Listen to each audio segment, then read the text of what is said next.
A continuación, el grupo invitado para esta tarde como panelistas, la profesora Yajaira Rodríguez. Adelante. El profesor Jorge Ruiz. La profesora Emir Jiménez.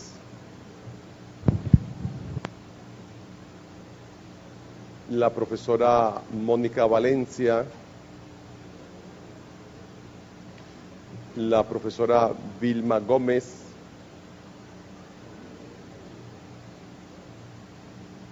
El profesor Franklin Machado.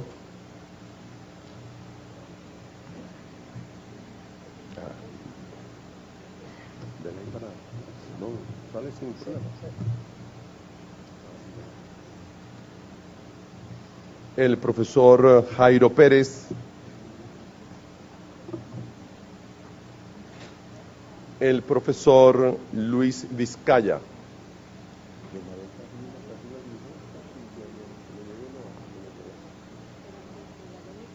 Sí.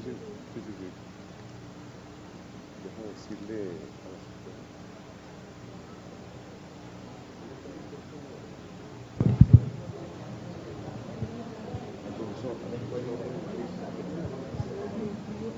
profesor.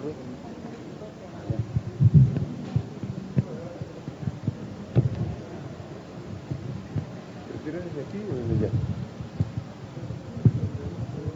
No, de aquí. Sí, pues yo tengo una presentación. La puedes dejar allí porque yo vengo como de ser.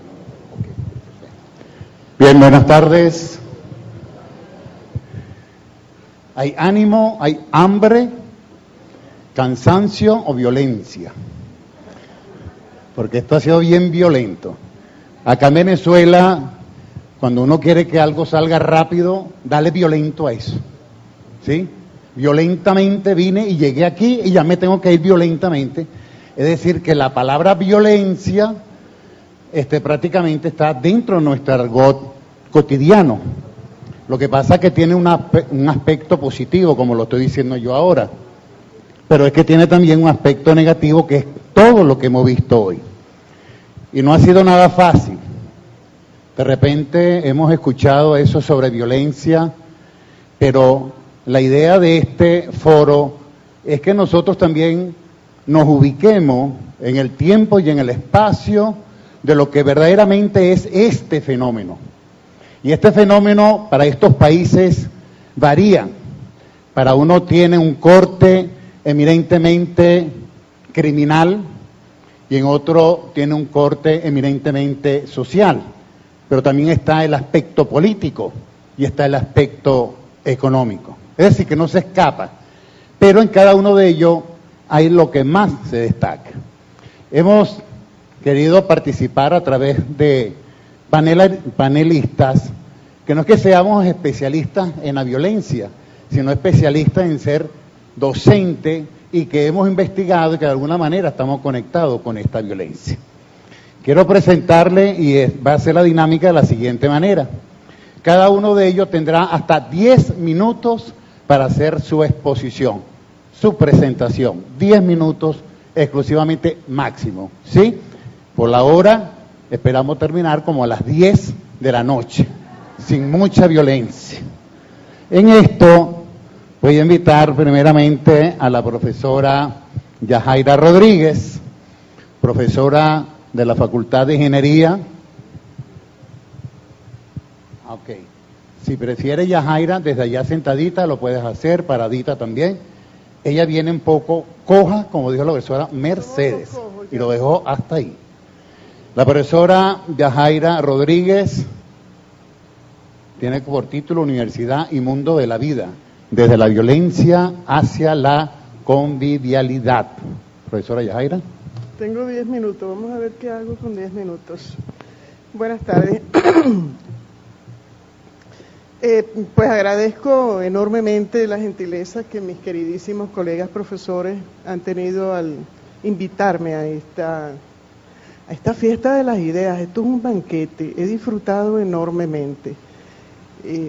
felicito encarecidamente no solo por la calidad, por lo variopinto del evento, por la multiplicidad de las ideas, por lo ardoroso de los planteamientos y porque cada una de las individualidades es en sí mismo un mundo de la vida. Cada una de las individualidades que ha participado hasta ahora ha traído la experiencia vivida en sus propias sociedades, en sus propios mundos vitales. Cada país presentado acá, hasta ahora, refleja una situación que nos hace peculiares, sui generis. Por ejemplo, no tuve la fortuna de estar en la exposición del doctor Moreno, sin embargo conozco su recorrido. Disfruté muchísimo de la ponencia del doctor Miguel, en el que señalaba, palabras más, palabras menos, que parece que la violencia es una política pública. La doctora Noelia nos informaba que, de hecho, y después de casi 60 años de guerra civil, la violencia parece haberse instalado en el genoma colombiano. Conversaba con mi colega, la profesora, mi queridísima profesora, no me atrevo a llamarme colega de ella porque ella fue mi profesora, y quienes han sido mis profesores siempre son y seguirán siendo mis profesores. No somos iguales, ustedes son mis profesores para siempre. Señalaba y conversaba con ella, inspectores, que parece que las estadísticas informan que la resiliencia está más instalada en los estratos más infantiles.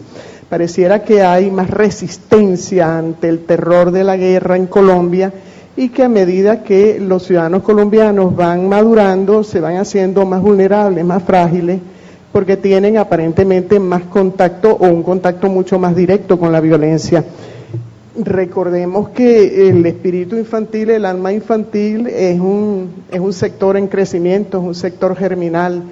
Entonces, mucho cuidado con el análisis. Yo observé con mucho cuidado que parece que por las estadísticas la violencia pudiera instalarse o haberse instalado en el genoma colombiano porque el niño resuelve con más facilidad. Esto no es ni malo ni bueno, esto es como la posmodernidad, como el capitalismo, no es ni bueno ni malo, parece haber desarrollado unos mecanismos de defensa mucho más eficientes y resuelve las situaciones. El colombiano de menor edad, el colombiano más joven, parece haber desarrollado toda una cantidad de mecanismos alternos de defensa hacia el golpe de la violencia, hecho que por las estadísticas que analizaba no parecen o parecieran ser un poco más dificultosos en el adulto.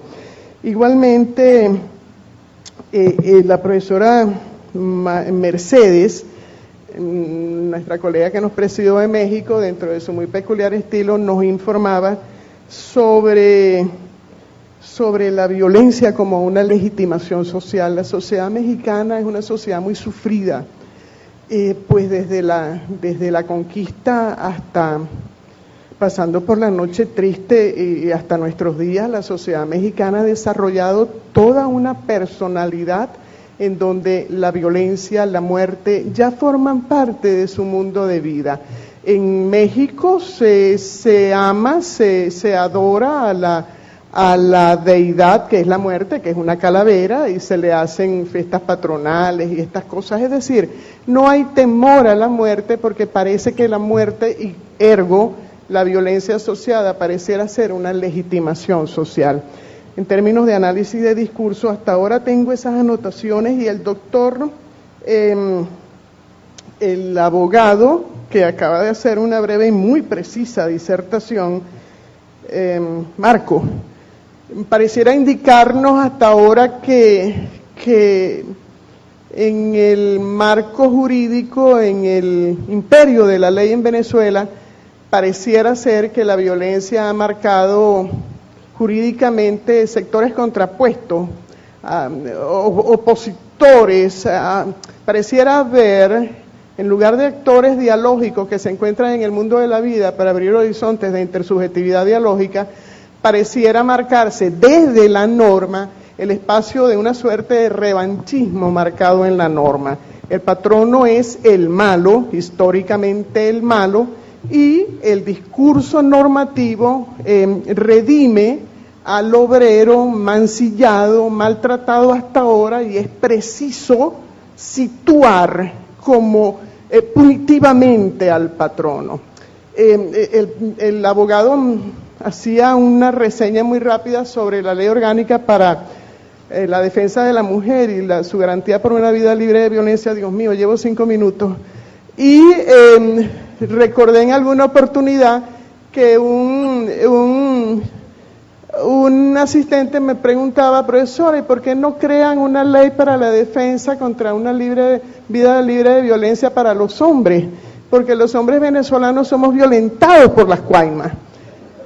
Esto lo decía en el marco del último congreso en ciencias sociales que hicimos. Desde nuestro centro de investigaciones trajimos a una profesora rusa de la Academia de Ciencias de Rusia, Instituto de Estudios Latinoamericanos, y ella habló sobre desarrollo sustentable, y una de las categorías era la violencia doméstica, la violencia de género, y ella se llevó anotado muy prolijamente en su libreta el término cuaima como una suerte de categoría social propia de la feminidad venezolana. Pues todo ello, ya le hice la relatoría a mi profesora. Nosotros tenemos en el centro de investigaciones, un centro de investigaciones que tiene 5 años de muy fructífera vida.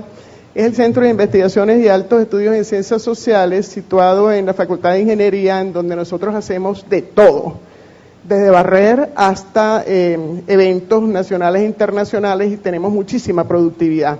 Una de ellas es un proyecto que llevamos en desarrollo desde hace 1 año y medio, relacionado con el concepto de convivialidad.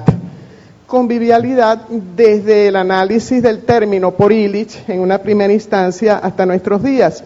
Lo estamos haciendo recorrer por varias universidades nacionales, autónomas, públicas, privadas, para conocer la manera en que los profesores desarrollan sus prácticas académicas en el marco de ese pequeño mundo de la vida que es el escenario, la escena de la universidad.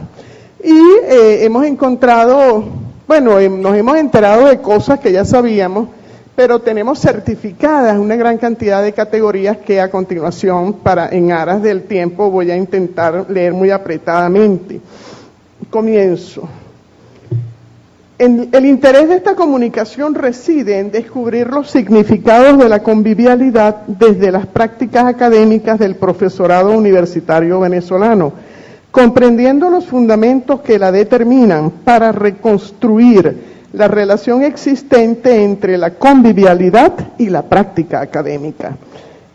En esta conversación expondremos los avances de una investigación desarrollada desde el CAS-IUC, nuestro centro, en varias universidades venezolanas, a través de quien les habla y de un grupo de profesores adscritos a universidades autónomas de Venezuela, afiliados a nuestro centro. ¿Qué es la convivialidad? Es un neologismo que involucra el estudio de las buenas prácticas de vida, mejorando el estándar de convivencia y la habilidad para vivir con otros, relacionándose en forma sana. Originalmente propuesto por Ivan Illich, allá por la década de los 70, con todo el respaldo histórico que tiene la década de los 70, es la era de la tercera ola, alude a la reconstrucción convivencial de la sociedad al recorrer el salto cualitativo hacia la sociedad postindustrial o posmoderna, allá por los 70. Llamó sociedad convivencial a aquella en que la herramienta moderna está al servicio de la persona integrada a la colectividad y no al servicio de un cuerpo de especialistas. Ergo, convivencial es la sociedad en la que el hombre controla a la herramienta. Por su parte, para Boff, la convivialidad es la capacidad de hacer convivir las dimensiones de producción y de cuidado, de afectividad y de compasión, de modelado de los productos y de creatividad, de libertad y de fantasía, de equilibrio multidimensional y de complejidad social, todo para reforzar el sentido de pertenencia universal contra el egoísmo. Hay una definición del DRAE que alude a la convivencialidad como alternativa al agotamiento de la sociedad postindustrial y que la define como camaradería. Y en la sociedad desescolarizada, Illich establece que la educación universal por medio de la escuela obligatoria es imposible, afirmando que condicionar a las masas por medio de la educación permanente en nada soluciona los problemas técnicos, pero esto resulta moralmente menos tolerable que la escuela antigua. Avisa allá por los 70s que nuevos sistemas educativos están en vías de suplantar los sistemas escolares tradicionales, tanto en los países ricos como en los pobres, y que estos sistemas son instrumentos de condicionamiento poderosos y eficaces que producirán en serie una mano de obra especializada, consumidores dóciles y usuarios resignados. Esto lo dijo Illich en el año 1978. Si lo afirmamos como dicho, hoy aplica perfectamente.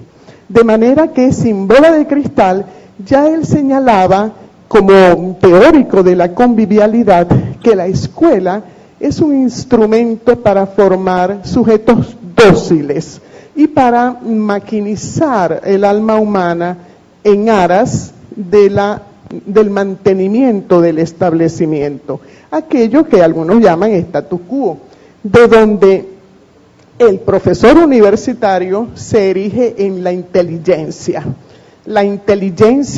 que más adelante Antonio Gramsci, que en algún momento Antonio Gramsci definiría como actores fundamentales en la construcción del llamado bloque histórico, porque son quienes hacen proclive la producción de la hegemonía. En dos palabras, desde Illich hasta Antonio Gramsci, ese pequeño género humano que se denomina la intelectualidad es un protagonista muy importante en los procesos de organización y mantenimiento de dos conceptos. Uno, hegemonía, son el factor hegemonizador de la sociedad, y dos, el bloque histórico, vale decir, el paquete del discurso social. Esa motivación nos llevó a estudiar a los profesores universitarios. ¿Y cómo se relacionan los profesores universitarios en su mundo de vida? Muchísimas gracias. Si me traes un vasito, porfa. En su mundo de vida en la universidad. ¿Cómo construyen la convivialidad? Nosotros hemos trabajado con profesores de la República Autónoma del Zulia. Hemos trabajado con el resto de Venezuela son en reclamación, así decimos los zulianos. Hemos trabajado con profesores de nuestra Universidad de Carabobo, situados aquí en Carabobo, recipendiario del espíritu de la Cosiata. Hemos trabajado con profesores de la zona oriental, con toda la influencia antropológica que el oriental venezolano tiene, muchísimas gracias, tiene de su germinalidad genética isleña. Los margariteños somos descendientes directos de los isleños españoles. Yo soy zuliana por nacimiento y crianza, pero genéticamente margariteña. Y todo ello nos ha permitido construir un perfil bastante colorido sobre el profesor, sus prácticas académicas, y hemos logrado a través del análisis de discurso hacer una suerte de cartografía de las categorías que se repiten en el discurso académico y en sus prácticas convivibles. Los descubrimientos serán tal vez esperados, tal vez esperables, tal vez los hemos vivido, tal vez los vivimos constantemente. Sin embargo, en este trabajo que todavía está en curso, los hemos sistematizado. Este proyecto en curso ha pasado por el análisis del discurso de los profesores universitarios. Allí se devela que el significado de la convivialidad quedó conformada desde lo interno, por la práctica del saber y del hacer, desde las características del contexto en el que se encuentra inmerso el significado, que a lo largo de sus vidas han construido del conocimiento académico y de los sentimientos generados por el lugar de procedencia. Sigue siendo muy importante el origen. Así, el proceder de zonas periféricas a las metrópolis es percibido como una limitante. aun cuando exista intencionalidad por el logro de las metas, pues el marco de referencia para predecir el éxito en cuanto al factor académico es el procedente de los grupos hegemónicos.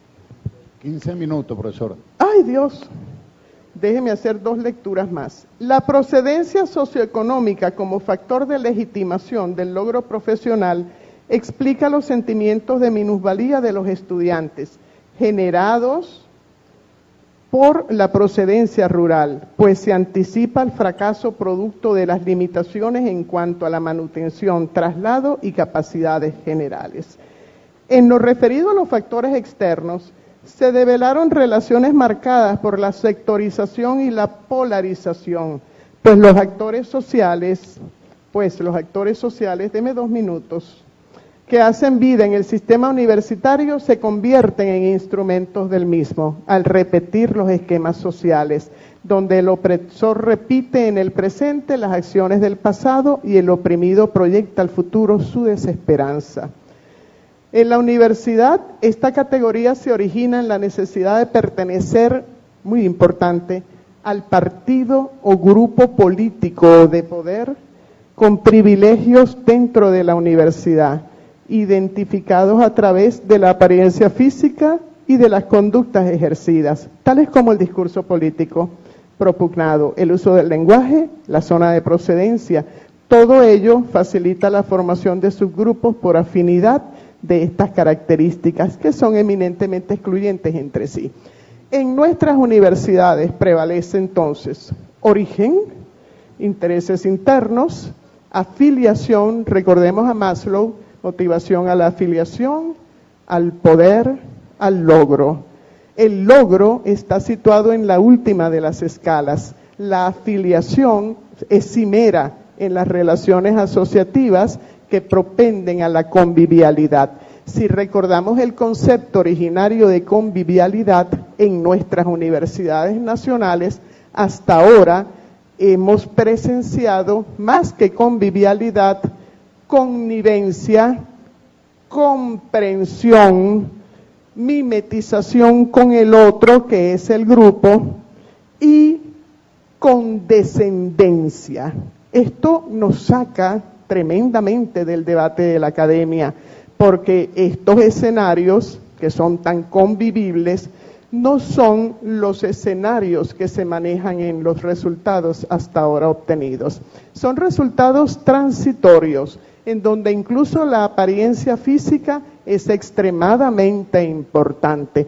Tanto así que en un debate doctoral hace unos días, en el cual se hacía un análisis de la importancia, y con esto termino, la importancia del profesor como ductor de conductas en el estudiante universitario.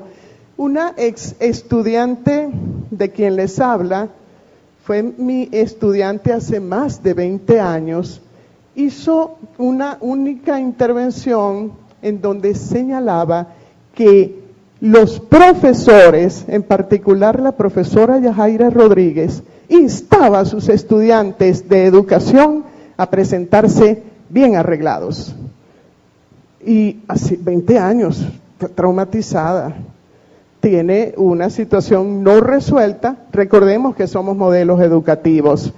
Y un compañerito de ella, estudiante mío hace 20 años, señalaba, y la profesora se maquilla.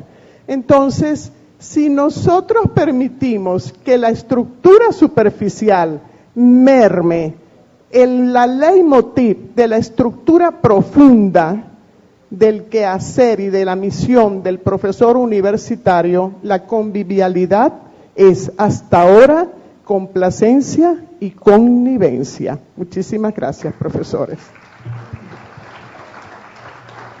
Gracias, profesora Yajaira Rodríguez. Se les invita muy cordialmente en nuestro centro de investigaciones. El único requisito que se exige es tener cerebro en funciones. Hasta luego. Una violencia verbal. Para aquellos que no tengan esa cualidad, absténgase de inscribirse. Continuamos acá. Vale. Continuamos con la profesora Emir Jiménez. La profesora Emir profesora de la Facultad de Ciencias de la Educación de la Universidad de Carabobo y actualmente secretaria de Cultura del Gobierno de Carabobo. Su título, Violencia Social como preámbulo de futuras víctimas de violencia femenina. Adelante, profesor. Buenas tardes. Realmente agradecer en un minuto o menos a ese equipo organizador formado por Minerline Racamonde y Wilfredo Lanza y los otros que le acompañan por esta hermosa oportunidad de poder compartir con ustedes esta experiencia de vida. Una experiencia de vida que a la vez comparto con mi compañera y amiga doctora Mónica Valencia. Violencia social como preámbulo de futuras víctimas de violencia femenina. La experiencia que nosotros tenemos viene dada por un servicio comunitario que venimos realizando desde el año 2011 en los municipios Valencia, Miranda, Carlos Arbelo y Libertador, conjuntamente con mi hermano, el doctor Nelson Jiménez, y un equipo de apoyo que nos acompaña, donde ustedes, lo que hoy voy a compartir, es la voz de esas mujeres víctimas de violencia que han compartido con nosotros esa experiencia en este proceso que es avalado por INAMUJER y que realizamos también de la mano de la zona educativa y de la Misión Sucre aquí en Carabobo. Así que sientan ustedes que es la voz de todas esas mujeres que han participado. Cuando nos invitaron a participar en el evento, Mónica, le dije, realmente es una oportunidad bonita para que la gente sienta que estamos formando las víctimas de violencia, estamos formando a esas niñas, jóvenes y adultas desde el hogar, desde los sistemas sociales. Ahorita tenemos un ejemplo bellísimo. Recuerden que la violencia es un fenómeno transversal. Tenemos la visita de nuestro Papa Francisco por Latinoamérica. Cuando conversaba hoy con mi hijo, que está también en Ecuador, le decía, ¿cómo sentiste eso y cómo percibes la violencia? Voy a dar este ejemplo, pero se puede traducir a cualquier otra religión. La figura de las mujeres que él resalta es la de Magdalena, que todos conocemos el oficio, la de la Virgen María, y la de Sara al servicio de Abraham. Entonces fíjense cómo los roles aquí que se ven de la mujer son muy pocos. Ahí hay una violencia muy sublime, pero lo peor de esta situación es que el mensaje de él llega a millones de personas. ¿Cómo estamos formando también nosotros en la casa? ¿Alguien recuerda el cuento de la Bella Durmiente? Nos dormimos, nos alejamos de la realidad, pero va a venir ese hermoso y bello príncipe a despertarme y a sacarme de ese sueño para cambiar mi vida. Ah, tenemos otro, la Cenicienta. ¿Lo recuerdan? La mujer en la casa trabajando, es la cachifa, la que hace todos los quehaceres. Pero un día llega una hada madrina y en la noche la convierte en princesa. ¿Y qué ocurre? ¡Zas! El príncipe se enamora de ella. ¿Y a dónde llega? Al feliz matrimonio. Tenemos las novelas. Y esas novelas, los que estamos de México, de Bolivia, de Ecuador, nos las pasan de un país a otro. ¿Y cuál es el prototipo allí? Una mujer enamorada enferma, porque el hombre le pega, la maltrata, duda de que el hijo sea de él. ¿Mentira o verdad? No sé si es de mi hijo, es de fulano, es del amigo, es del compadre, pero al final, ¿qué pasa? Ella, de una manera enfermiza, ¿a quién ama? Al protagonista. Así la menosprecia y la maltrate. Esos son mensajes que se van incorporando en la formación de nuestros niños. Esos son los mensajes con los cuales el niño sale a la calle. Pero nosotros somos machistas. Si tenemos un varón, ¿qué le decimos? ¿Qué tienes en esas piernitas? Un pipí. ¿Y de qué tamaño? Así. ¿Y para quién es? Para las niñas. Hacemos lo mismo con las niñas. ¿Qué tienes allí? Cuidado, eso no va. ¿Qué ocurre con todo esto? Que en ese proceso formativo que nosotros estamos haciendo, nos estamos olvidando de algo importante, que es la autoestima de esa niña, pero que debemos formarlo desde niño, no solamente en el hogar, sino también todos aquellos que tenemos la responsabilidad de educar, de manera tal que formemos para el valor del respeto, de la justicia y de la igualdad. Porque en esta sociedad paternalista hemos aprendido que el hombre va primero. Hay un dicho que dice, cuando dos personas se aman, con uno que coma basta, siempre y cuando sea el hombre. Tenemos culturas en las cuales el hombre va adelante y la mujer va detrás. Nosotras podemos ser excelentes profesionales, pero llegamos a una fiesta y que nos preguntan, ¿te casaste? ¿Tienes hijos? Pareciera que eso fuera lo único importante en la vida de una persona. Detrás de todo hombre importante hay una gran mujer. ¿Han oído eso? Pero detrás de cada mujer importante, ¿dónde está el hombre? No está. ¿Ah? Y nosotras, profesionales, ¿verdad? Doctoras, postdoctoras, yo les digo a mis estudiantes, al llegar a la casa, guindo todos los títulos. ¿Y a qué pasamos? Porque también tenemos el sesgo en el hogar. ¿Quién hace las tareas del hogar? Así tú llegues cansada, por no decir otra palabra, la mujer.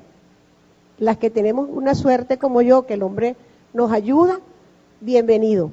Pero por lo general, llegas a tu hogar, lava, plancha, cocina. Si el hijo es una lumbrera, nuestro hijo, mi hijo. Si el hijo se porta mal, tu hijo, mira lo que está haciendo.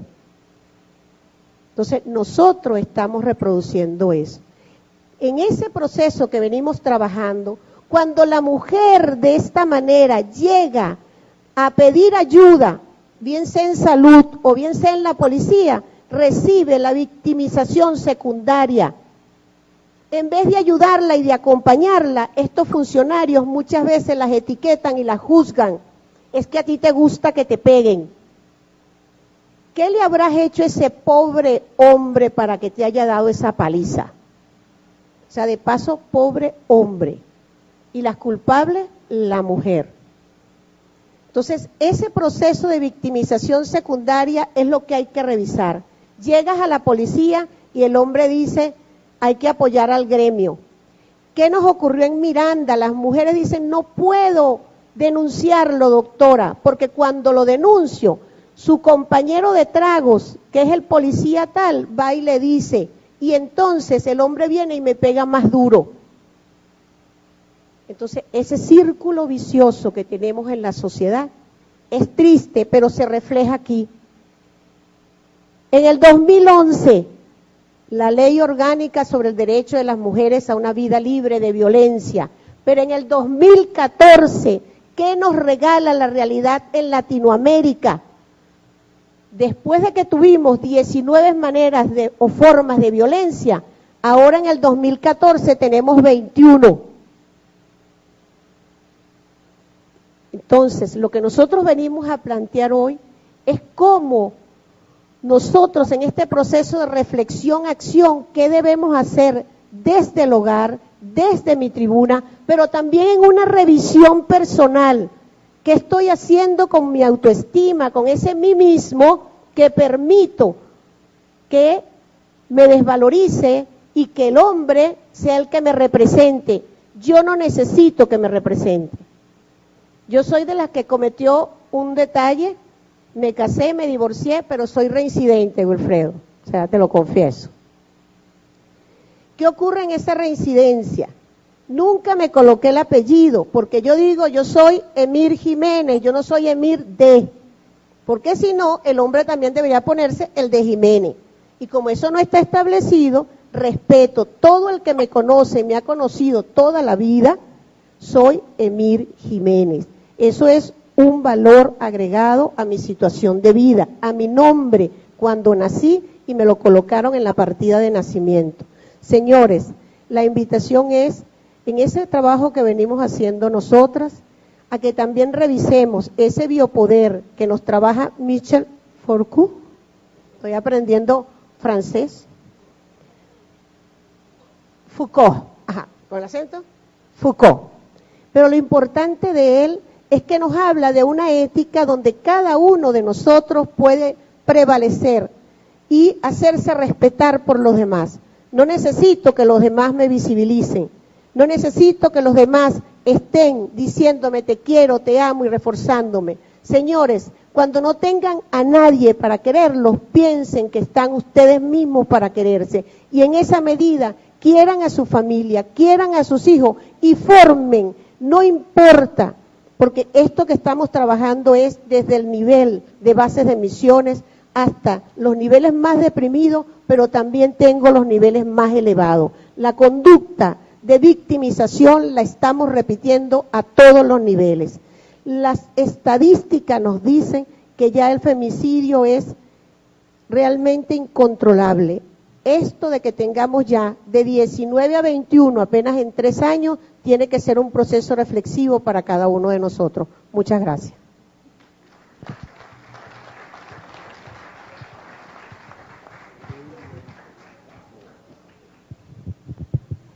Cumplida los 10 minutos, la profesora Emir Jiménez.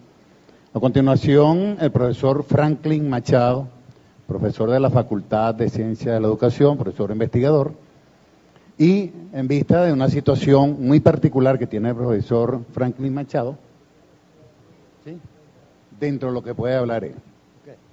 Okay. Quería comentar que el turismo de frontera en el norte de México paró la violencia de los Estados Unidos como vecino de México. Han creado los mexicanos en 50 o 40 años, desde que Elías de Gortari aceptó la maquila, ellos crearon el turismo de frontera y pararon la invasión norteamericana. Turismo de frontera. Venezuela, por todos sus costados, tiene problemas fronterizos, problemas con Guyana, problemas con Colombia, y los garimpeiros en el sur siguen avanzando. Necesitamos ocupar la frontera, necesitamos turismo de frontera. Mi hijo y yo hicimos un resumen ante el problema del presidente David Grantner, de ese antivenezolanismo que le permitió llegar a la presidencia en Guyana. Hicimos un resumen que le voy a pedir a un gran amigo mío, que fue cónsul en Colombia, y es el profesor Marcos Pérez, que no los lea, porque yo tengo un poquito de tos y no quiero que me agarre delante de ustedes un ataque. Por favor, Marcos.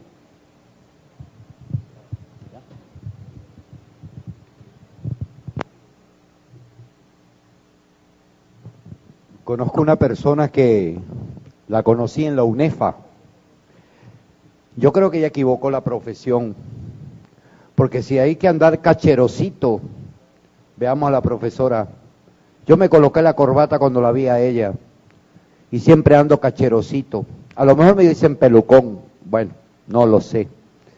Pero la palabra violenta o violento es la forma en que observamos en forma lenta lo que un gran psicólogo social decía, Alberto Merani.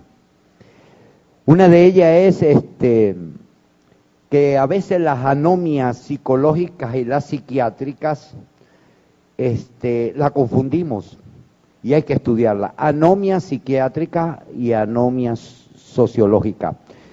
Te doy gracias por esa intervención suya, amiga de Colombia, porque se rompió un paradigma. Las dos metodologías juntas por primera vez vistas. El mundo al revés cambiando, tomando su surco. Ya no es cualitativo, ahora es cuantitativa, o sea, la confluencia pragmática. Y para allá vamos. En cuanto al feminismo, he tenido suerte. Tengo una mujer hermosa, le lavo, le plancho, le cocino, fabuloso, me da cariño, me atiende como un bebé, aunque ya estamos pasando por la edad de bebé. Pero yo sí quiero decirles algo. Si quieren encontrar más de lo que voy a leer sobre el conflicto del laudo arbitral entre Venezuela y Colombia, no olviden de que, estoy hablando de Colombia, no olviden que en un momento hubo una crisis en un paralelo y se presentó un buque llamado Calda. Ahora resulta que tenemos un conflicto de laudo arbitral en estos tiempos entre Venezuela y Guyana. Yo no sé qué vamos a hacer, vamos a colocar ahora no un buque, vamos a colocar una plataforma de la ExxonMobil. Fíjense cómo todo es parecido. Por eso es violento.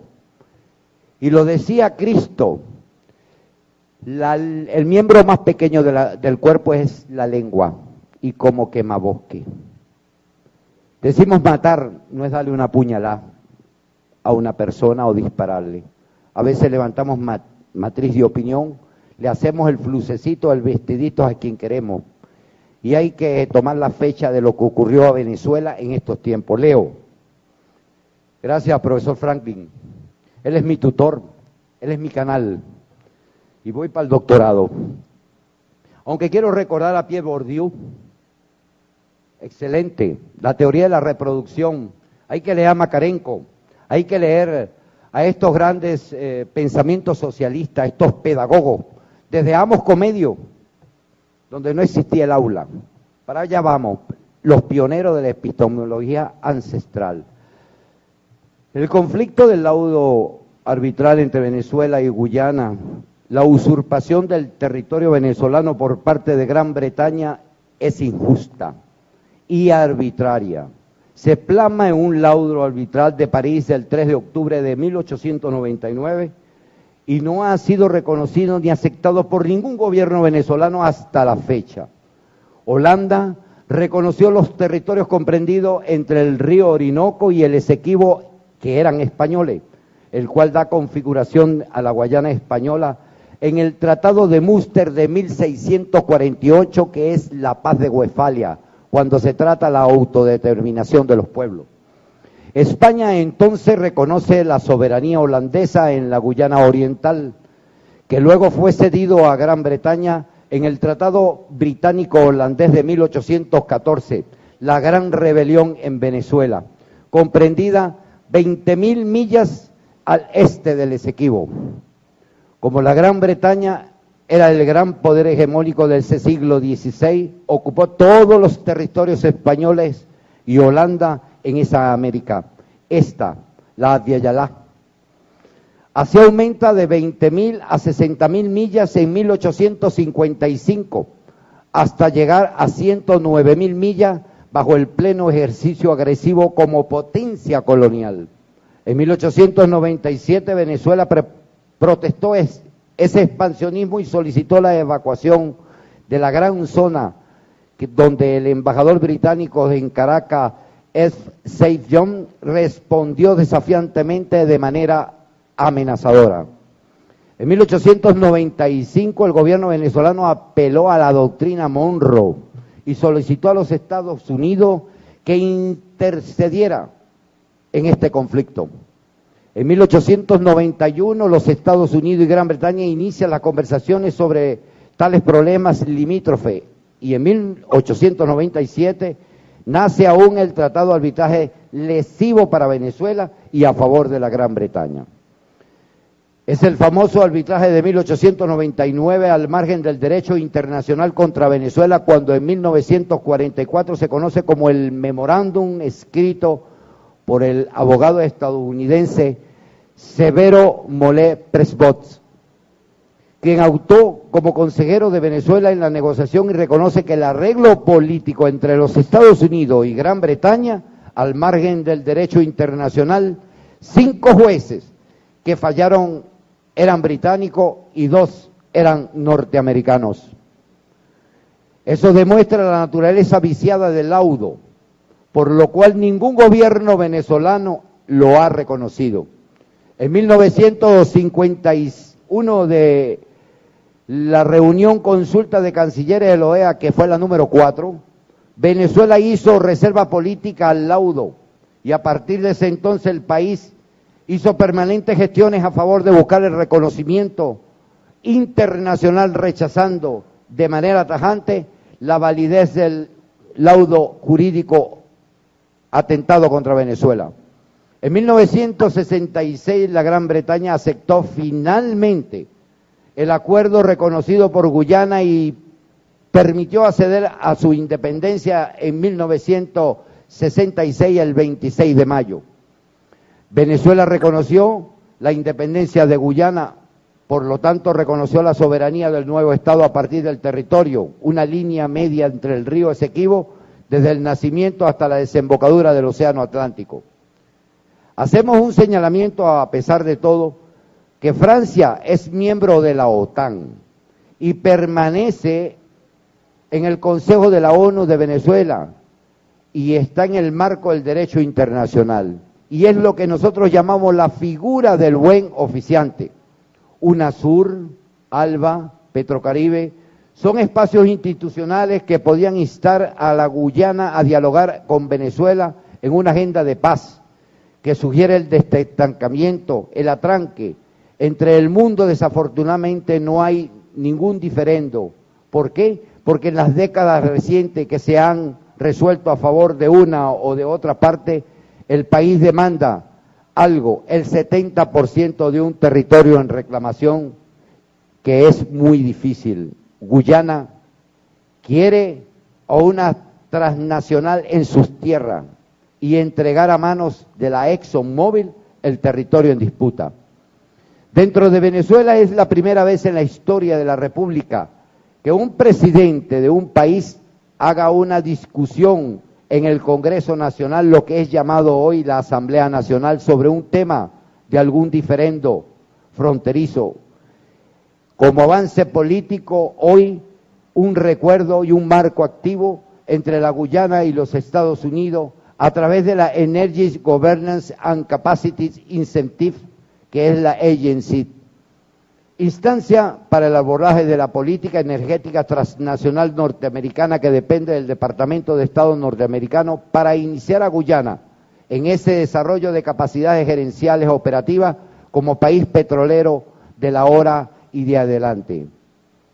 ¿Por qué la través o por qué el interés de la Exxon, que tiene sobre esas 15.000 millones de barriles de reservas recuperables de crudo y que ahora se acerca a 42 billones de pies cúbicos de gas? ¿Por qué? ¿En dónde está esa franja marítima del Esequibo que pertenece a esa cuenta petrolera guyanesa, Surinam? Pues hoy tenemos una inmensa área de acero, diamante, bauxita, tenemos uranio, coltan, su teléfono está hecho con coltan, 4 millones de condoleces lo matan, está sobre la tierra, se llama la piedra azul. Pero la telefonía no se queda allí. Frente a los anatales, sobre el cuarzo, sobre el jefe, sobre el ágata, sobre el talco, sobre el topacio, sobre una extensión territorial de 159.542 kilómetros cuadrados, la ONU, hoy, envuelta en este reclamo con Venezuela, ha decretado como legal el reclamo que está haciendo un país bolivariano. Pompeyo, un coronel del ejército, escribió un libro desde hace tiempo, se llama El Esequibo. Ahí encontrarán todos los pormenores de lo que ha pasado con nuestra tierra. El Esequibo es mi patria, por eso nunca la reclamos, es mía. Gracias. Muy bien. Gracias, profesor Marco Pérez. Continuamos con la profesora Vilma Gómez. Alexandra Machado, ¿vino con usted? Ah, es la que está con usted, muy bien. El título de la profesora Vilma Gómez. Es Sistema Psíquico Conversacional Universitario hacia un corpus teórico fundamentado en una visión emocional de la organización. Esta es una investigación que yo realicé en los años 2012, 13 y parte del 2014. Siempre me ha embargado la parte emocional y considero que es importante hoy en día, en esta época de violencia, conflictos, igualdad y desigualdad. Antes de entrar un poquito a especificar el trabajo, quiero entrar en un preámbulo diciéndole: la educación es uno de los valores fundamentales para que cualquier cultura sobreviva y alcance el más alto desarrollo civilizatorio. La educación tradicional se ha centrado en el desarrollo cognitivo, con un olvido generalizado en la dimensión emocional. Sin embargo, hay acuerdo en que la educación debe orientarse al pleno desarrollo de la personalidad del estudiante. Esto implica que el desarrollo cognitivo debe complementarse con el desarrollo emocional, desarrollo de la conciencia emocional, capacidad para controlar las emociones, fomentar una actitud positiva ante la vida. Todo ello encaminado a educar para la vida. Actualmente yo dicto la asignatura Psicología Educativa, que es una de los primeros semestres en educación, y cuando le pregunto a mis estudiantes, que son el componente más importante de la universidad, porque sin los estudiantes las universidades no existieran. Cuando le pregunto a los estudiantes qué pueden hacer ellos, o si ellos están en capacidad de resolver algunos problemas en la vida, todos, el 100% me dice que no, porque solamente en el bachillerato, en las escuelas, se enseña solamente la parte cognitiva y la parte afectiva, la parte emocional se deja a un lado. Las repercusiones de la educación emocional pueden dejarse sentir en las relaciones interpersonales, en el buen clima en las salas de clases, disciplina, cordialidad, respeto, entre otros. Desde esta perspectiva, la educación emocional es una forma de prevención que puede tener efectos positivos sobre los actos de violencia, consumo de drogas, estrés, agresión, estados depresivos, que circunda en nuestras vidas cotidianas. La educación emocional tiene como finalidad última el bienestar personal y social. Lamentablemente, en la sociedad, diría yo a nivel mundial, pensamos de manera individualista, pensamos en nosotros mismos, el de quítate tú para ponerme yo, y no pensamos en el colectivo. Y hoy en día tenemos que pensar tanto en uno como en el colectivo, como en esa comunidad que nos circunda. Por eso tomo como marco de referencia el desarrollo de la personalidad integral del individuo. La educación emocional es proactiva y se centra en el desarrollo de programas. La baja motivación del alumnado es uno de los problemas actuales de la educación, llevando muchas veces a la depresión, estrés, violencia, agresividad, conflictos intrapersonales e interpersonales. De todo esto tiene conciencia el profesorado. Los profesores saben que los alumnos no están motivados y muchos, como dijo la profesora de México, pues nos da igual. La motivación es muy importante en las aulas de clase. Emoción y motivación están tan interrelacionados que la etimología de ambas palabras es la misma en latín, movere. El reto que se abre en el marco de la educación emocional es el de motivar a partir de la emoción. La educación emocional tiene como finalidad optimizar el bienestar. Se busca dejar claro que la educación emocional no se limita a la educación reglada, sistematizada, sino que debe extenderse a los medios comunitarios y a las organizaciones, contribuyendo a la reflexión y a la innovación educativa en todos los niveles del sistema educativo. Como dice el profesor Rafael Vizquerra, de España, él decía que la educación emocional debe darse en todos los niveles del sistema educativo, inclusive en nuestros hogares, especialmente cuando el niño ingresa a preescolar, a escuela básica, liceo y por supuesto universidades. Por eso que hoy en día tenemos tantos conflictos a nivel del sistema educativo, porque no hay una buena educación emocional, es decir, no se imparte, no es dar clases sobre educación emocional, es hacer como todo esto, foros, conversatorios, talleres, que el alumno, que la persona se sienta que es tomada en cuenta. De allí viene mi trabajo, que voy a hacer muy breve, porque no sé cuántos minutos me quedan.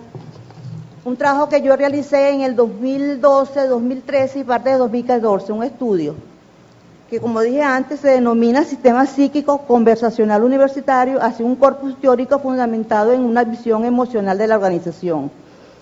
Este trabajo, el sistema psíquico, fue un invento que yo realicé. Viene siendo como la mediación entre los miembros y la organización. Es decir, para que existan buenas relaciones intrapersonales, interpersonales y que exista productividad en la organización. Pero que esta productividad no es que nos las mande una autoridad, sino que nosotros mismos nos las demos de manera gratificante, que nos sintamos inmersos en esa gratificación. Entonces, voy a leer muy breve.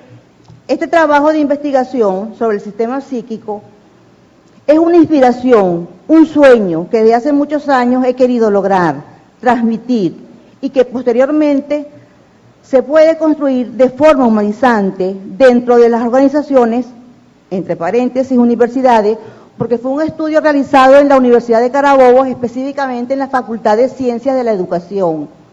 Ustedes saben que hoy en día las universidades, no solamente en Venezuela, a nivel mundial, están los índices de violencia, de agresividad, problemas entre los estudiantes, profesores, autoridades, se están irrespetando. En la mencionada facultad tuve el privilegio de graduarme como licenciada en Educación, Mención Orientación, sintiéndome orgullosa de haber sido estudiante y hoy en día profesora de tan prestigiosa alma mater, desenvolviéndome por más de 20 años en el campo de la psicología.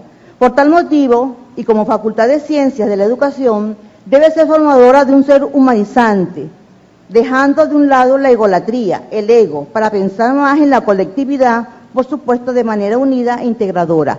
Como lo dije anteriormente, pensamos mucho en uno mismo, pero no pensamos el del alrededor, de la colectividad, de la comunidad. Además, la sociedad de hoy obliga a las personas a trabajar juntas, en comunión, para darle más fluidez a la problemática social, política y económica, cultural y emocional. Siempre en mi estudio la parte emocional está inmiscuida porque siento que el estudiante, digo yo el estudiante porque fue un trabajo realizado en la Facultad de Ciencias de la Educación, se le debe inmiscuir esa parte de las buenas relaciones del maestro con el estudiante, es decir, intrapersonal conmigo misma, por supuesto, e interpersonal con los demás, la cordialidad, el dar los buenos días. Porque a veces estamos dentro de una misma universidad y muchos de los docentes no nos conocemos. Nos pasamos uno al lado del otro sin darnos los buenos días. En tal sentido, el educador debe poseer buenas relaciones intrapersonales e interpersonales con sus educandos, estar presto a las críticas, hacer crecer y desarrollar algo que dice Csikszentmihalyi en su libro Fluir Psicológico, la personalidad autotélica, que es enfrentar retos, desafíos, que las amenazas se enfrenten con desafío, con ganas de vivir.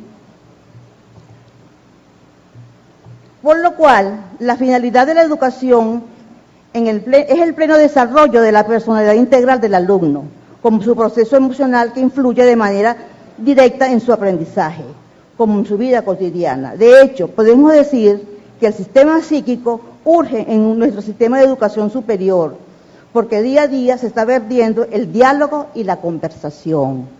Estamos perdiendo ese saber escuchar. Yo siempre se lo digo a mis alumnos, yo hablo mucho, pero párenme para que ustedes participen.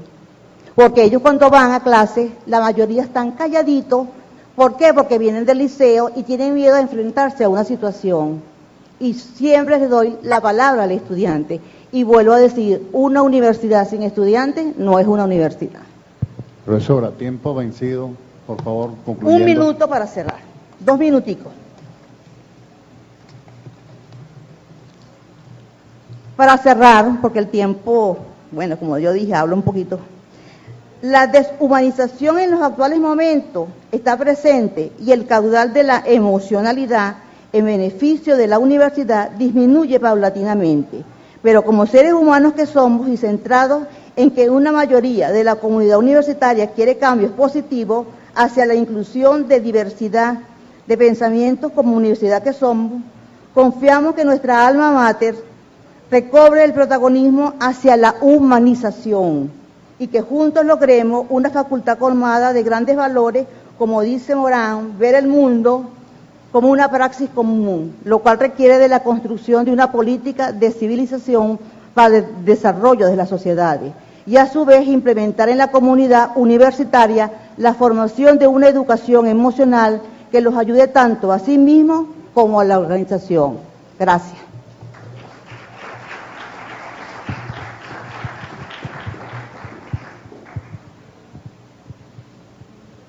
Esto de ser verdugo del tiempo, de verdad, no es nada simpático. Pero sería bueno que nos centráramos en esto porque ya nos estamos quedando sin público.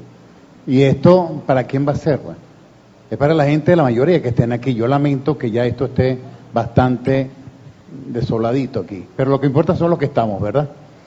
Bien, continuamos, profesor Luis Vizcaya, profesor de la Facultad de Ciencia de la Educación, conductor de programas de televisión, y su tema, violencia y tolerancia en la universidad. Adelante, profesor. Exactamente. Buenas tardes, gracias por la invitación. Universidad, violencia y tolerancia. Aproximación a una cultura de la tolerancia en la universidad. ¿Qué es la tolerancia? Es la panacea de la humanidad. Todos los hombres estamos llenos de debilidad y de errores, y debemos perdonarnos recíprocamente, que esta es la primera ley de la naturaleza. Voltaire.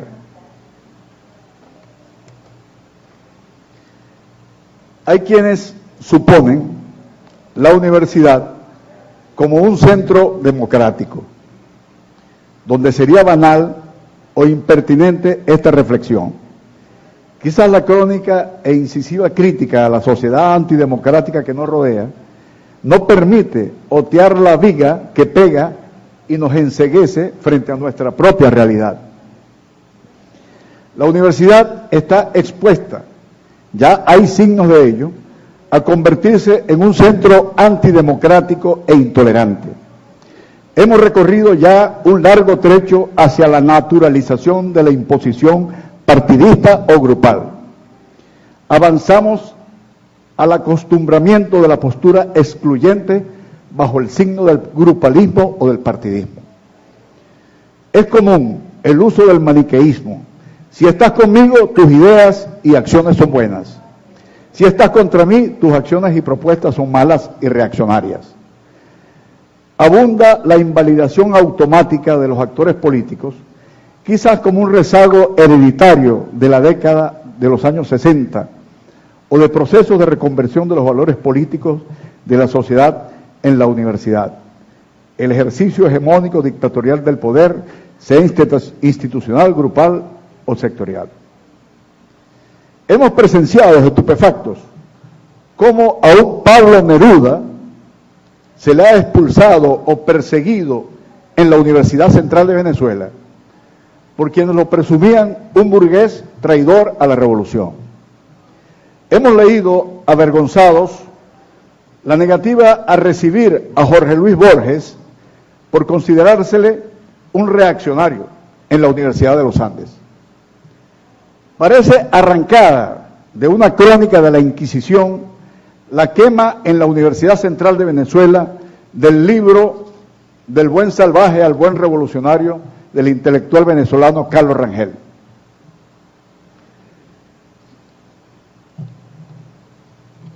Universidad, lucha y tolerancia.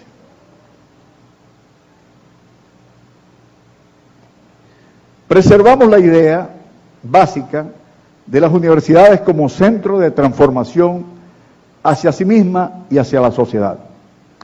Determinar la naturaleza de estas transformaciones, las estrategias para lograrla o el papel que le corresponde a la universidad pertenecerían a otra discusión más amplia y más profunda, cuya conclusión o destino no estamos en condición de prefigurar visionariamente.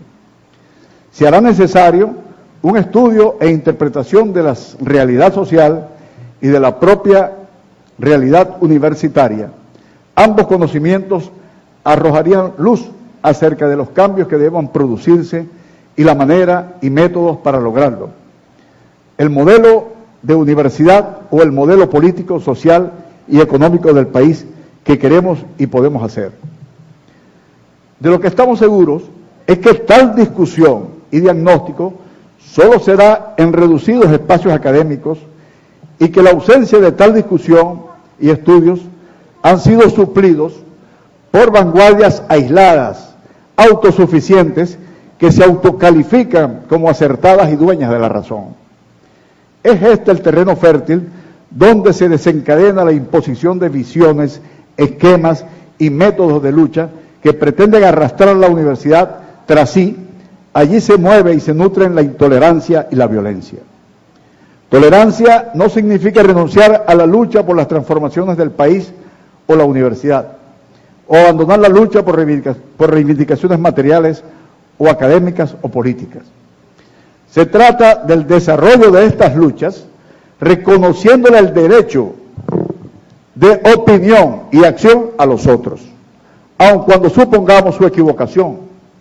Solo la confrontación y la consulta democrática podrían garantizar la viabilidad de cualquier propuesta o solución. Sin embargo, una minoría que se considere a sí misma con la certeza y la claridad histórica suficiente, está obligada a tomarse el tiempo que fuese necesario para exponer racionalmente sus ideas y convencer de su certeza e idoneidad a la mayoría, sin caer en la tentación de imponerlas violentamente, que es el camino más corto, pero que conduce al aislamiento. Esta idea nos conecta con el ejercicio del poder en la universidad, cuya legitimidad debe sostenerse en no tornarse arbitrario e intolerante. En la búsqueda de una cultura de la tolerancia en la universidad. Esta búsqueda presupone la clarificación de lo que llamamos tolerancia. Entendemos la tolerancia como la manifestación de una conciencia madura, sabia, acerca de la existencia y preservación de la libertad como condición esencial y consustancial del ser humano para pensar, crear y hacer en condiciones de igualdad de oportunidades. La tolerancia se centra en el reconocimiento del otro, en la conciencia de la existencia de la otredad, aceptar, respetar al otro, lo cual no es más que un reconocimiento de sí mismo. Al aceptar y respetar al otro, damos legitimidad a nuestra aceptación por parte de los otros. Tolerancia, en conclusión, sería el reconocimiento de la libertad y la democracia para la creación y la acción, el derecho a concurrir, no solo para coincidir, sino para disentir.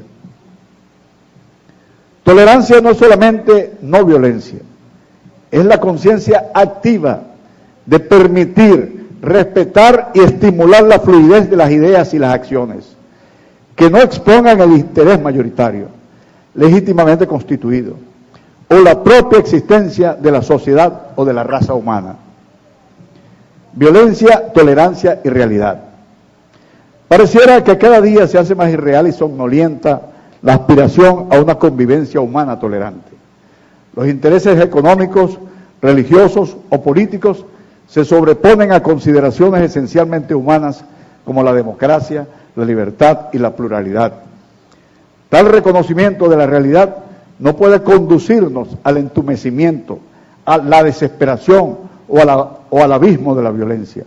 Antes, por el contrario, una profunda reflexión sobre el resurgimiento de las pasiones fundamentalistas con manifestaciones terroríficas para suprimir no solo las ideas, sino las cabezas que las contienen, nos conducen a la pertinencia y necesidad de una educación para la tolerancia y la paz. Existen quienes piensan que esta reflexión flota sobre la realidad y surge de una actitud santurrona o bobalicona. Supone que no tiene ninguna fundamentación en la realidad económica y social de nuestros países llamados el tercer o cuarto mundo.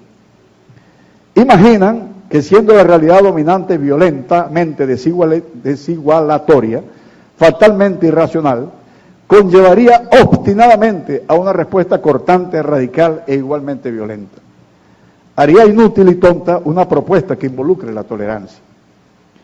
Sin embargo, es precisamente la realidad brutal la que nos empuja a pensar que una conjunción transformadora supone una altísima condición reflexiva que pueda competir con inteligencia en los escenarios de dominación material y cultural, de la cual la simple violencia automática y emocional vendría a convertirse en un elemento de retraso y entorpecimiento histórico. En ninguna circunstancia puede tener cabida la intolerancia obsesiva y desesperada. Antes, por el contrario, el llamado es a producir un clima favorable para hacer converger ideas y estrategias de distintas sensibilidades para una suma favorable al cambio, bajo el signo de la tolerancia productiva y activa. Una nueva dimensión política y espiritual para la universidad. Concreción de una educación para la tolerancia. La concreción de una educación para la tolerancia no puede reducirse a iniciativas aisladas, espectaculares o desarticuladas. Aun cuando la tolerancia no es un fin en sí mismo, debe asumirse como una finalidad del proceso educativo. Debe integrarse como una filosofía consustanciada con la existencia y esencia misma de la universidad. Esta educación debe convertirse en discurso natural, ordinario y curricular.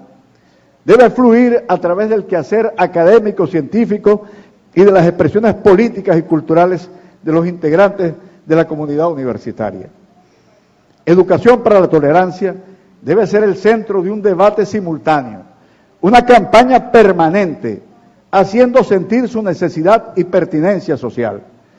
Debe hacerse entender como un elemento vital para la existencia de la universidad como centro para reflexionar, crear y actuar. Debe hacerse sentir como garantía de la libertad de investigar y aprender, de enseñar y disentir, que es precisamente lo que legitima nuestro papel y presencia social como universidad. Hoy los cambios económicos, sociales y políticos han influido e interactuado con los cambios morales, espirituales y culturales de la humanidad. La universidad debe redimensionar su papel, reducido hoy solo a dotar de planta profesional a la industria económica y a la política burocrática. La universidad debe favorecer la conciencia de las fuerzas positivas favorables al desarrollo social. Debe contribuir a hacerle piso a una nueva tabla de valores y paradigmas de la sociedad. Debe servir de sostén a los valores morales, culturales, políticos y materiales de la sociedad. La universidad como centro activo de una educación para la tolerancia y la democracia. Hemos dicho que la tolerancia no es un fin en sí mismo. Su propósito final debe ser el favorecimiento de un desarrollo material y cultural con igualdad de oportunidades para los integrantes de una sociedad.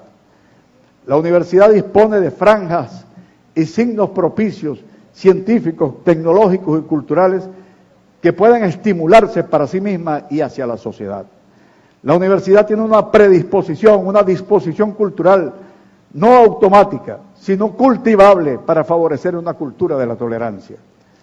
Se hace necesaria una cultura ética de la comunicación y la estructuración de un poder legítimamente democrático.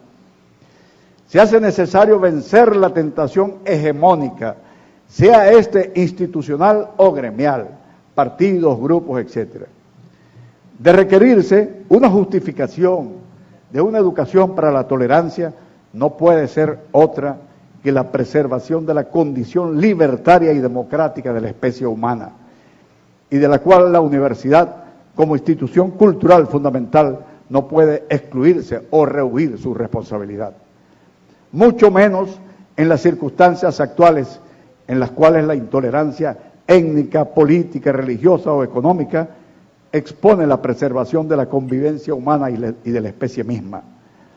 La universidad, como una de las instituciones más sensibles de la sociedad, pudiera crear un campo de canalizaciones de las fuerzas de la insatisfacción social para convertirlas en fuerzas transformadoras, constructivas, como antídoto social a las salidas de fuerzas y los totalitarismos.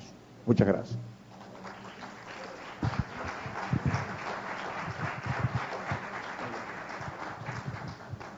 Continuamos ahora con la profesora Mónica Valencia, La profesora Mónica, profesora de la Facultad de Ciencias de la Educación de la Universidad de Carabobo y actualmente ejerce el cargo de secretaria ejecutiva de la Secretaría de Cultura del Gobierno del Estado Carabobo. Profesora Mónica. Gracias. Buenas tardes, amigos. Hemos escuchado todo el día sobre el tema de violencia, tolerancia e intolerancia. Hemos aprendido qué genera la violencia. Les pregunto. El irrespeto, la falta de consideración al otro. El tema que les traigo es precisamente eso, los escenarios que aborda la orientación desde la acción educativa de la orientación en los contextos de la vida diaria. Fíjense, hoy hemos hablado todo el día de esto y cada uno de los panelistas, como yo, deben haber invertido varias horas o días preparando este documento. Una por la seriedad del evento y otra por el cariño que se tiene nosotros los investigadores al hacer un trabajo con mucho cariño, con mucho respeto, con mucha dedicación para todos los panelistas internacionales y nacionales que iban a citarse aquí. Es las 6 de la tarde y a nosotros nos tocó los que tenemos más resistencia, con el respeto y la consideración al otro. Estos escenarios son muy normales, muy cotidianos. Yo fui orientadora de la Facultad de Ingeniería de la Universidad de Carabobo por 3 años y los ingenieros me decían cuando estábamos haciendo la reforma curricular, no me entiendo con los educadores, ellos son puras bla bla bla, teoría, ellos son práctica. Ahora yo les entiendo mucho a ellos. Ellos más hacen, nosotros más decimos en algunas ocasiones. Tiene que ver esto entonces con el relativismo ético, el primer escenario que veo yo como orientadora. En esta época de la modernidad y posmodernidad todo se vale. Se vale mentir, se vale engañar, se vale estafar, todo se vale. El maestro Pérez Esclarín nos dice que tuvimos un salto epistemológico y de racionalidad grande, desde el pienso, luego existo cartesiano, al consumo, luego existo. Si pienso, estorbo. A veces en aula nosotros vemos estas situaciones. Los estudiantes nos critican duramente a los profesores porque, no sé, paramos, reclamamos. Pero cuando ellos sean docentes van a tener el mismo rol de defensa y de reclamo de sus derechos. El otro escenario que yo veo, como les digo, orientadora, son sobre los efímeros orientadores con los que nosotros competimos. Los orientadores competimos con la televisión, con la computadora, con el internet. Nosotros insistimos con valores y todo el escenario alrededor insisten con lo contrario. Incluso en casa las mamás están tan conscientes que la niñera moderna es el internet y la televisión, no tenemos más remedio, más opción. El poder de ser madre de familia, padre de familia en la vida actual es complejo, por no decir difícil. Otro escenario es que también veo o considero que estamos viendo o acostumbrándonos a ver el mundo al revés, con unos lentes cóncavos. Últimamente nos estamos acostumbrando a ver todo lo que hace muchos años pudiese ser imposible, ver una niña de 12, 11 años embarazada, ver a unos niños de 11, 10 años besándose, y nos estamos acostumbrando a todos esos eventos sociales, como que fueran normales. Estos escenarios nos hacen ver que probablemente estamos viviendo, los hombres, las mujeres, unos episodios, ustedes me dirán, como educadores, a veces pierdo la fe y la esperanza, pero yo al momento me doy fuerza y motivación, como decía la profesora Emir. Entonces viene la posibilidad de la esperanza, de la opción, de la solución. En orientación decimos la educación del sí mismo. Si yo espero que esa sociedad, si yo hubiese esperado que todo el mundo aquí, como yo vine a las 9 para escuchar a todo el mundo y compartir con todo el mundo, y que se queden hasta las 6, yo me hubiese ido también, ¿verdad? Pero no, confío en las personas y probablemente, como dijo el profesor Jorge, aquí estamos los que estamos y probablemente seamos por algo. Entonces, la educación del sí mismo pienso que es una opción muy valiosa, muy valedera, que promueve la orientación educativa desde la individualidad del ser. Estas opciones cambiantes del mundo moderno y posmoderno hacen consideraciones de selección, o yo practico lo que yo predico, o me vuelvo una farsa humana, Michel Foucault recomienda y ha escrito tan grande y largamente, eso yo usé mucho para mi tesis doctoral, sobre lo que él se refiere de la ascesis personal, un trabajo de transformación y autotransformación de la propia existencia que ha resultado probablemente de esas vivencias. Si ustedes no conocen la vida de Michel Foucault, una de las personas más excluidas, más discriminadas, más descalificadas en sus inicios como filósofo. Y todas, o me atrevería a decir la mayoría de sus obras, son las reflexiones de su propia vida. Como Foucault, como inmigrante les hablo, que la violencia genera precisamente esos actos de irrespeto, esos actos de desconsideración al otro. La ascesis personal es una propuesta de ver al otro como yo mismo. ¿Por qué actuamos y hacemos las cosas que a mí no me gustaría que la hagan, pero yo las hago? Entonces, la propuesta que hacemos en la mayoría de los programas, la vinculación con la primera parte que les expresó la doctora Emil Jiménez, nosotros trabajamos con esta visión de ver al otro desde Dussel, el mexicano filósofo, que ese otro es la visión latinoamericana, es decir, que el otro es el indio, el negro, no solo el catire de ojos azules, sino todos nosotros, los mestizos, como todas las personas dignas del mismo respeto y consideración, afecto y cariño que yo reclamo y pido. Si yo enseño eso a mi hijo, con el ejemplo, no con la boca, creo que podríamos tener una esperanza más cercana a la solución que tanto esperamos como venezolanos y como colectivo, como país de Venezuela. Esta es la visión que tengo yo como orientadora, y un paréntesis a lo que tal vez nos vuelve insensibles. Foucault habla de la prisa, y tengo años yo observándome cómo yo voy llevando mi vida con una prisa increíble, sin detenerme, sin ver. El estrés normalmente ya no me permite ni siquiera meditar. Soy una meditadora de años y fíjense ustedes, me da pena aceptarlo, que por el estrés, la inmediatez y la prisa de todo lo que ahora la vida posmoderna nos obliga a hacerlo. Entonces, ¿cuál es la reflexión que vengo a compartir con ustedes? Hay que tener una pausa, hay que darnos una pausa.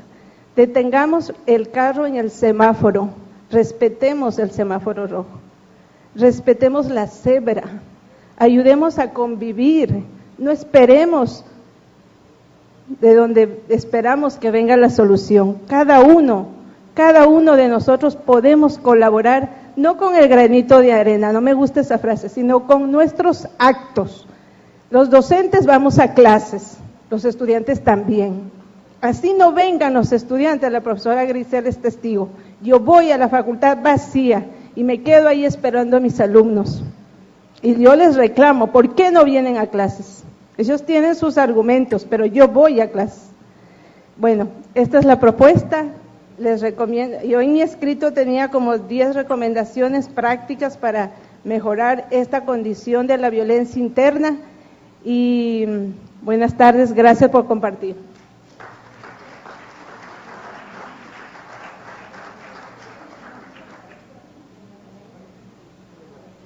Bien, ya casi que concluyendo con esta parte del evento del primer foro sobre violencia, conflicto, igualdad y desigualdad.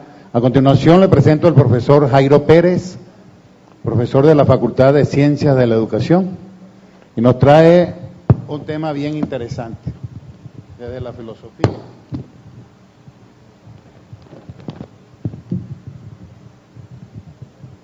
Conciencia de igualdad en la educación desde Antonio Gramsci, filósofo italiano.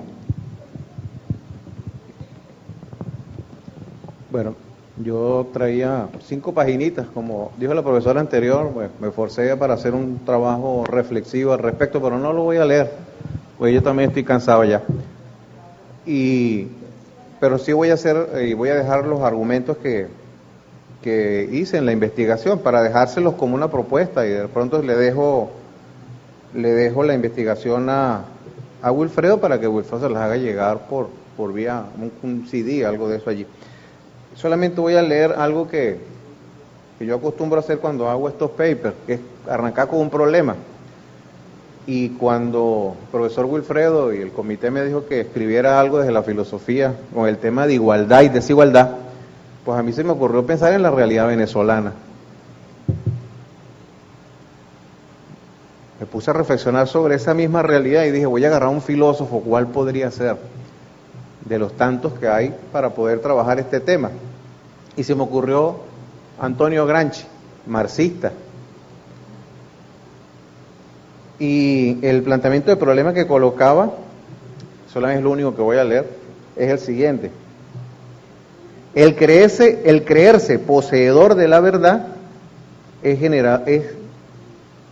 generador de desigualdad. Ya creerse que yo tengo la verdad ya me pone en una posición dominante. ¿Qué quería o qué expreso yo allí en esas líneas? ¿Y por qué esta realidad venezolana es la que me llevó a mí a hacer esta reflexión? Porque nosotros vivimos un proceso que se llama, dice socialista, vivimos un socialismo. América Latina en algunos países vive un socialismo. Entonces, bueno, voy a trabajar Gramsci, porque Gramsci es uno de los ideadores del socialismo. Y siempre he pensado que a Gramsci no lo leen completo. A Gramsci le sacan lo que les interesa. Me interesa esto, me interesa esto, me interesa esto, lo agarro y lo activo. Y armo un socialismo y armo una educación en base al socialismo. Pero si uno lee profundamente a Gramsci, y era la reflexión que yo hacía con respecto a la realidad venezolana, nosotros tenemos en Gramsci las armas también para acabar con cierta autocracia, con cierto dominio. Porque las críticas que él hizo en su momento, al gobierno que circundaba su presencia histórica, esas mismas críticas son válidas para el actual momento. Era Antonio Gramsci, italiano, nació en el 1891, muere en el 37, tuvo muchas vivencias, y dentro de esas vivencias es ver cómo un gobierno y cómo un Estado y cómo una empresa, en el caso de la Fiat, donde él trabajaba, se generaban desigualdades que tenían que ver con imposición de ideas. ¿Cuál es el problema de Gramsci en esta discusión? Que es la misma discusión que nosotros hemos estado escuchando como retórica. Capitalismo, salvaje. Socialismo, la salvación. Capitalismo tiene sus problemas, y yo estoy de acuerdo con Gramsci. Siempre me ha gustado estudiar a Gramsci, a los alumnos se los presento en filosofía de la educación.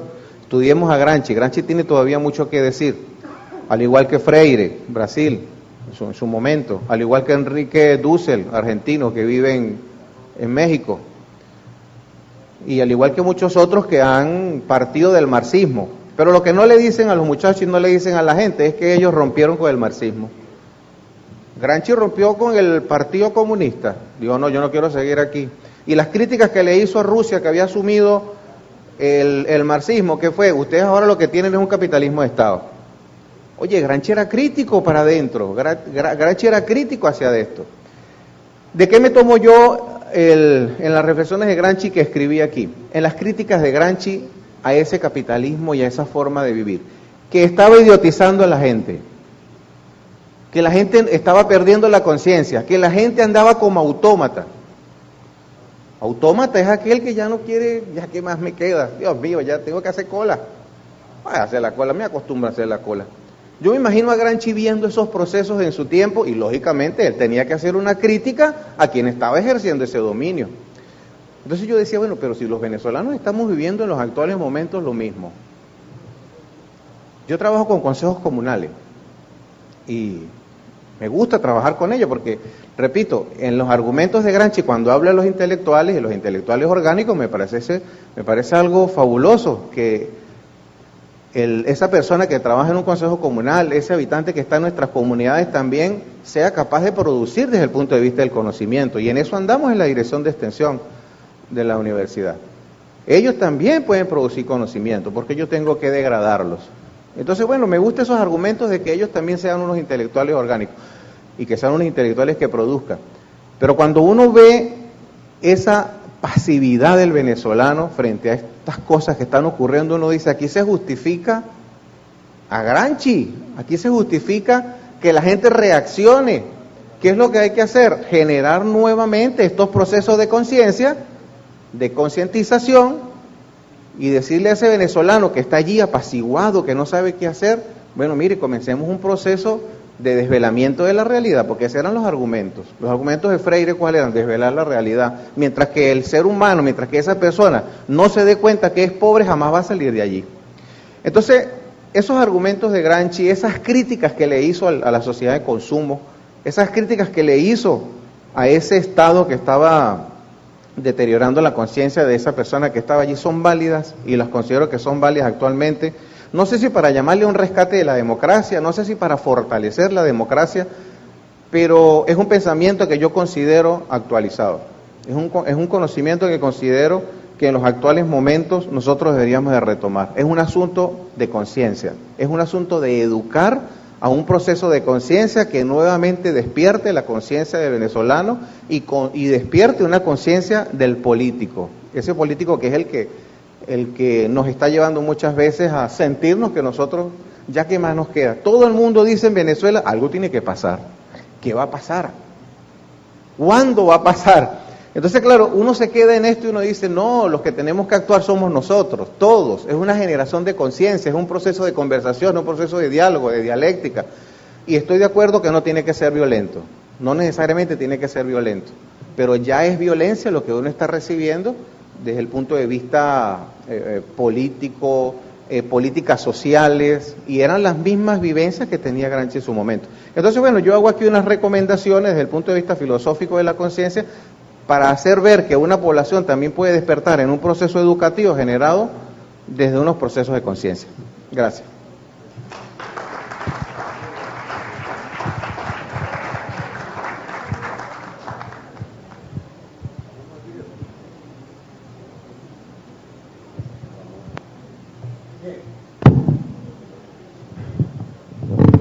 Para concluir, ya esto me toca cerrar a mí.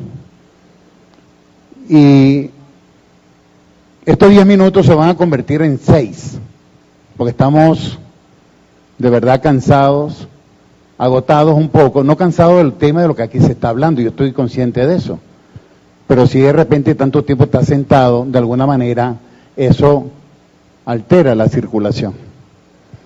Y resulta que viendo esto me voy a presentar.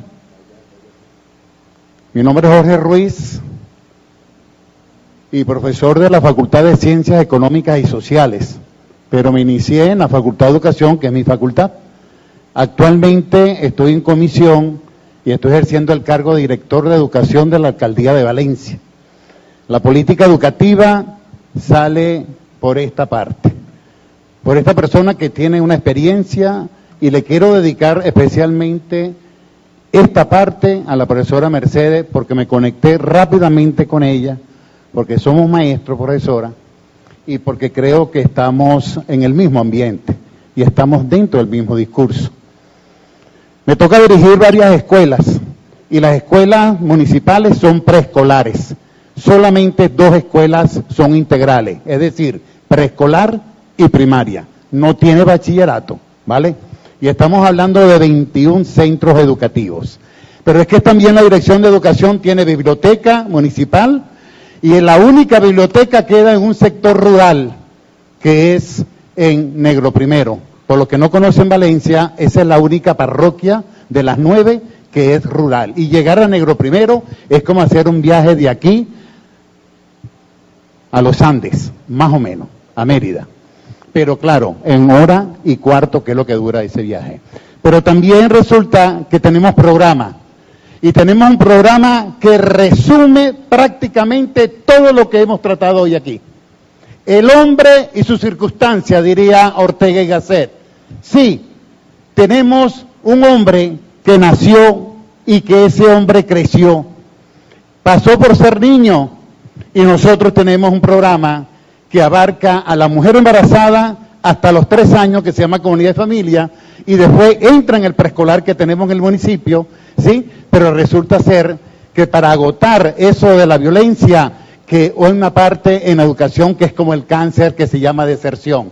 Y para que el muchachito no deserte, y para que los padres no tengan la excusa de por qué no lo voy a mandar, pues yo te doy la comida, y para eso existe un programa de alimentación, pero también existe un programa, en el caso mío particular, que solamente tienen esta característica que se llama ruta escolar. No es un transporte, no, es más que un transporte, porque en la vía, ¿no?, donde el niño, el que se monta en el transporte, y ya lo vamos a ver, ese niño recibe unas orientaciones de una docente que conecta el currículum básico que ellos ven a diario. Nosotros lo conectamos con 2 ejes fundamentales. El eje transversal de la convivencia a la paz y el otro es la sustentabilidad. Y los 2 se conectan entre sí. Y de eso hemos logrado lo siguiente.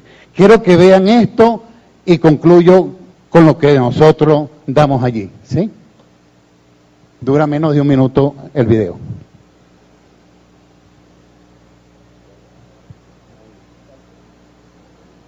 Alcaldía de Valencia, a través del programa Ruta Escolar, les brinda a los niños y jóvenes de nuestra ciudad un transporte a sus escuelas con total seguridad, puntualidad, confort y atención del personal docente especializado.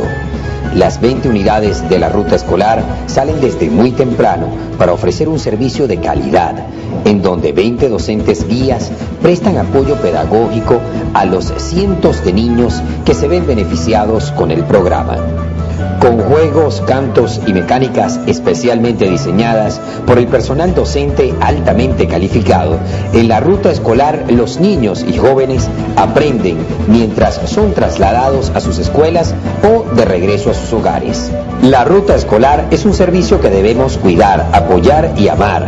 Un programa conjunto entre la Dirección de Educación y el Instituto Autónomo Municipal de Tránsito y Transporte, aportando el progreso de nuestros niños y jóvenes en Valencia.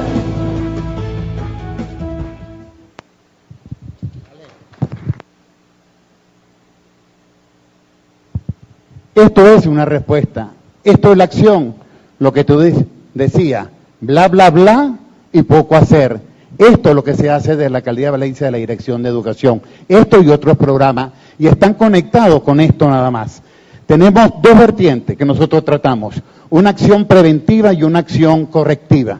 Desde la acción preventiva, nosotros trabajamos con esos valores de convivencia y paz, pero incluimos la ciudadanía, importante porque estos niños van a ser ciudadanos. Y entonces hay unos valores de ciudad, y esa ciudad hay que conocerla, y en el caso de Valencia, con sus 9 parroquias y su zona sur tan candente, no solamente en violencia, sino la violencia interna, intra, y la violencia que reciben por parte de un Estado, por parte de un gobierno, que de alguna manera no deja, digo yo, satisfacer las necesidades. Las escuelas que son necesarias tienen que tener, por supuesto, un mantenimiento. Este transporte debería ser más masificado y resulta que no lo es. Parte de esto que yo tengo como transporte, quiero que sepan, de las 20 unidades solamente están operativas 12, porque 8 todavía no se le consiguen ni la batería ni los cauchos, cosas tan elementales como esas, pero es que tampoco hay repuesto. Entonces, de alguna manera hay una violencia allí